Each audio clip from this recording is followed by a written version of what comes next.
L'expert comptable pour votre entreprise. Charge ou investissement? Vous souhaitez créer votre entreprise. Avez-vous remarqué la quantité d'informations sur Internet sur ce sujet? Comment être sûr que vous faites le bon choix? Combien de temps allez-vous encore consacrer à vos recherches plutôt que de travailler votre business model? Ou alors vous êtes dirigeant d'entreprise. Avez-vous des questions pour gérer votre entreprise encore sans réponse? Vous connaissez d'autres entrepreneurs et chacun vous donne une solution différente. Vous êtes dans le doute, voire le brouillard. Néanmoins, ces questions sont nécessaires pour faire avancer votre business. Pourtant, il existe une solution. Que vous soyez un créateur d'entreprise ou un entrepreneur aguerri, vous pouvez vous appuyer sur les conseils d'un expert comptable. Hop, hop, hop, bien évidemment, vous pouvez arrêter maintenant cette vidéo. Vous êtes en droit de penser que je vais vous donner des arguments pour ma paroisse, car je suis expert comptable. Je m'appelle Yannick Alouche et je suis fondateur de Novalliance Expertise Comptable. C'est effectivement facile de faire une vidéo d'autopromotion. En m'accordant quelques instants, je vous donnerai 7 arguments pour vous aider dans votre réflexion. La question centrale est de savoir si le coût d'un expert comptable est une charge ou un investissement pour votre entreprise. Mon objectif n'est pas de vous faire venir dans mon cabinet, mon objectif est de vous aider à faire avancer votre projet ou votre entreprise. En tant qu'expert comptable, j'ai une mission qui me donne le plaisir de me lever chaque matin.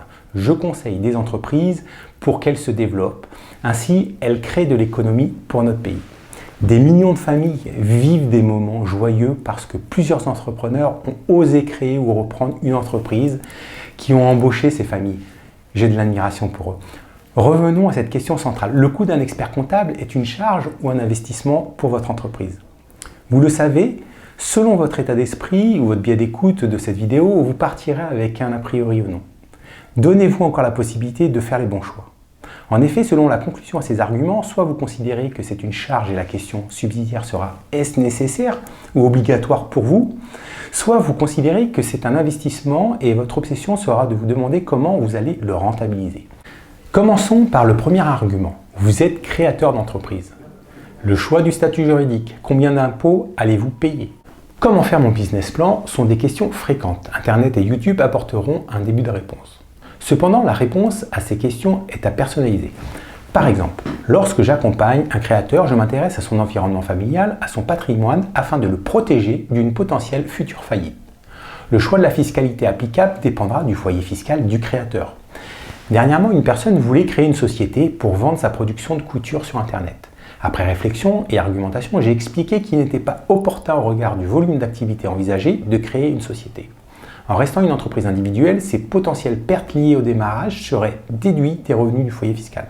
Son mari a un gros revenu, aussi les pertes réalisées qu'ils auront financées pourront réduire la base imposable du foyer fiscal et réduiront le montant d'impôt à payer. Si elle avait créé une société, cela n'aurait pas été possible. De plus, le coût de la création d'une société, environ 1 000 € hors taxe, ainsi que les frais de gestion plus importants qu'une entreprise individuelle, environ plus de 30%, n'étaient pas en sa faveur. Elle sera toujours à temps par la suite de créer une société lorsque cela sera opportun. En deuxième argument, votre objectif est de créer? Là encore, vous pouvez suivre toutes les formations qui existent, lire de nombreux livres sur le sujet. En revanche, il faut savoir passer à l'action. Sinon, vous finirez en éternel étudiant sans avoir osé créer votre entreprise. Le pire dans la vie est le regret. Votre expert comptable vous fera gagner du temps car il vous donnera les étapes à suivre.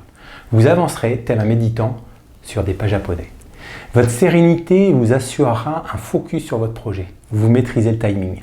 J'ai eu un client qui avait au début de son projet 50 000 € pour investir dans sa création d'entreprise. Il est venu me voir 2 ans après son idée de s'installer. Avant, il était passé par des structures d'accompagnement à la création d'entreprise. Pourtant, il n'avait toujours pas passé le pas. Ce retard a consommé de son épargne. Finalement, il ne lui restait plus que 22 000 € pour créer son entreprise. Pourtant, en 3 semaines, nous l'avons aidé à réaliser son projet.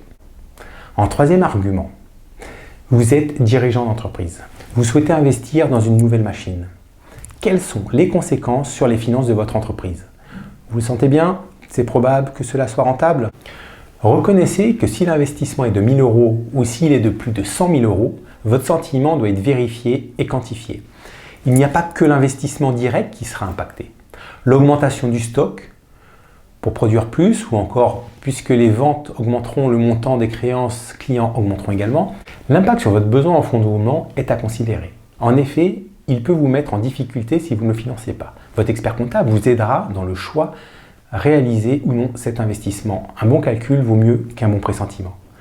En quatrième argument, travailler seul a un inconvénient majeur. Vous êtes limité dans le développement de votre entreprise. Pourtant, beaucoup d'entreprises solo m'interrogent sur l'intérêt d'avoir du personnel. Là encore, embaucher génère des charges pour l'entreprise. Les charges de personnel direct, mais également les frais indirects. Le coût des bulletins de paye, par exemple, vient augmenter vos charges. Néanmoins, mon rôle d'expert comptable est de vous informer sur les aides à l'embauche qui réduira le coût salarial quand c'est possible. Calculer les charges réellement dues, appliquer les exonérations ou vous aider dans la définition du salaire de votre employé sera une aide précieuse. N'omettez pas non plus l'incidence d'une erreur dans l'application du droit du travail qui engage votre entreprise. Le danger provient d'une demande d'explication de votre salarié qui pense que vous avez cherché à réduire ce que vous lui devez. Il provient également du contrôleur SAV qui peut avoir des conséquences importantes sur la trésorerie de votre petite entreprise. Avant de passer au cinquième argument, abonnez-vous à notre chaîne YouTube pour être à jour de nos informations, nos trucs et astuces pour votre gestion d'entreprise. Revenons à notre cinquième argument. Avoir une vision des chiffres de votre entreprise est indispensable. Pour gérer, il est nécessaire d'avoir des indicateurs utiles pour contrôler que tout se passe bien. Le suivi du chiffre d'affaires, l'évolution de vos postes de charge. D'ailleurs, vous pouvez soit regarder l'évolution par rapport à l'année précédente, mais le mieux est de le comparer au budget prévisionnel établi en début d'exercice comptable. Faites la comparaison chaque mois. Ainsi, vous êtes en capacité de corriger si nécessaire votre gestion. Par exemple, vous prenez les mesures pour économiser sur les charges non utiles. Ou si vous exposez vos résultats, vous prenez les décisions qui réduiront votre imposition. Clairement, ce suivi de gestion est un investissement et non une charge pour votre entreprise. Vous ne découvrez plus les chiffres une fois par an au moment du bilan. C'est votre seul moyen de devenir un acteur de votre développement. En sixième argument, je vous disais que ma mission comme expert comptable était d'accompagner la croissance de mes clients. Cela passe aussi par une surveillance de mes clients. Je m'explique. Souvent, mes clients se développent. Puis, ils ont des idées de business complémentaires à leur activité principale. J'interviens à force de propositions. L'exemple le plus courant est la mise en holding. Par exemple, la société d'exploitation génère beaucoup de cash. Pour financer la nouvelle activité, le plus judicieux est de créer un holding pour faire transiter la trésorerie sans avoir à passer par la case imposition et charges sociales. Sans ce type de conseil, le dirigeant aurait pris les dividendes. Il aurait été taxé à 30% avec la flat tax. Il ne lui restait plus que 70% pour réaliser son nouveau projet. Il aura donc moins pour se développer en comparaison avec un montage en holding. Là encore, le conseil de l'expert comptable lui permettra un retour sur investissement rapide. Pour ce septième argument, je ne peux m'empêcher de penser à ce chef d'entreprise qui a perdu son associé et sa femme à 30 ans d'un cancer et en le laissant avec une jeune fille de 3 ans. Il travaille en famille, lui à la technique et elle à la gestion. Du jour au lendemain, tout a basculé. Nous avons continué à le suivre, le conseiller pour qu'il prenne en main son business. Inutile de vous dire que sans notre aide, l'entreprise partait en faillite. Plus de 10 ans après, son activité est florissante. Il fait partie de nos clients, toujours heureux de notre accompagnement. J'avais eu une discussion avec sa femme au démarrage. Elle hésitait à investir dans son expert comptable. Aujourd'hui, c'est son mari qui a répondu à cette hésitation en nous remerciant de ne pas l'avoir laissé tomber. C'est également mon rôle. Pour conclure sur notre question de départ, la notion de charge ou d'investissement pour les honoraires de votre expert comptable est finalement limitée à l'usage que vous vous en attendez. Si vous pensez en faire un simple prestataire qui remplit vos obligations légales à moindre coût, cela sera une charge.